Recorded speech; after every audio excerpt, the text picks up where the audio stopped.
আপনারা সকলেই জানেন যে ভারতীয় জনতা পার্টি আজ থেকে 10 বছর আগে যুবকদের স্বার্থে নানান রকম ধারা উঠিয়েছিল, বলেছিল বেকারত্ব সরাবে।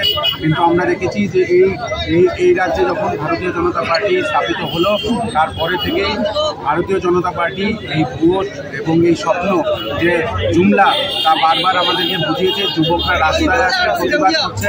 আমরা দেখেছি যে প্রত্যেকটা ইলেকশনের আগে তারা নানান রকম ইশতেহার ছাড়ে, পত্রিকাতে চাকরির ইশতেহার ছাড়ে পরীক্ষা নেয় এবং তারপরে কোনো রকম নিয়োগ হয় না।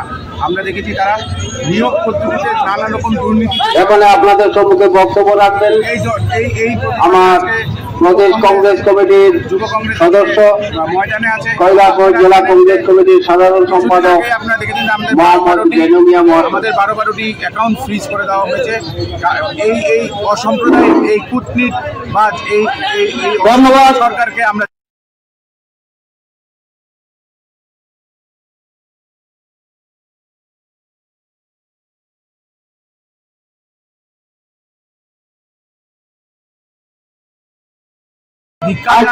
এবং যুব কংগ্রেসের ব্যানারে সিবিআই অফিস আমাদের এনডিএ জোটের প্রার্থীর সময় এই দেশের মধ্যে গণতন্ত্র ধ্বংস হয়ে যাচ্ছে।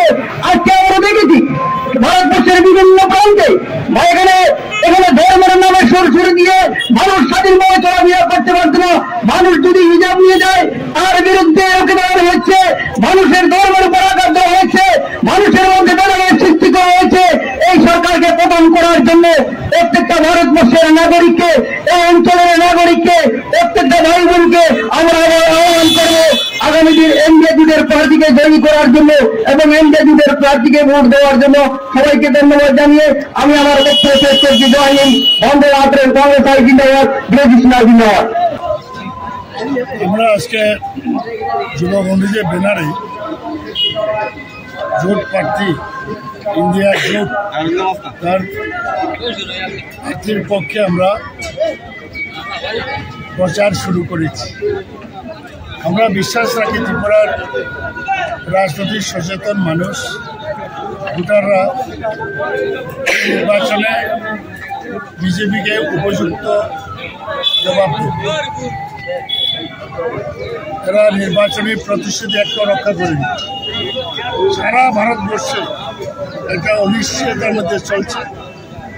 মানুষ তৈরি আছে লোকসভা ভোটেই এবার বিজেপিকে বিদায় দেওয়া। এবং ভারতবর্ষে পণ্ডিত জওহরলাল নেহরু বাদে কেউ 10 বছরের উপরে প্রধানমন্ত্রিত্ব করতে পারেনি। এবারও তাই হচ্ছে, মোদি প্রাইম মিনিস্টার।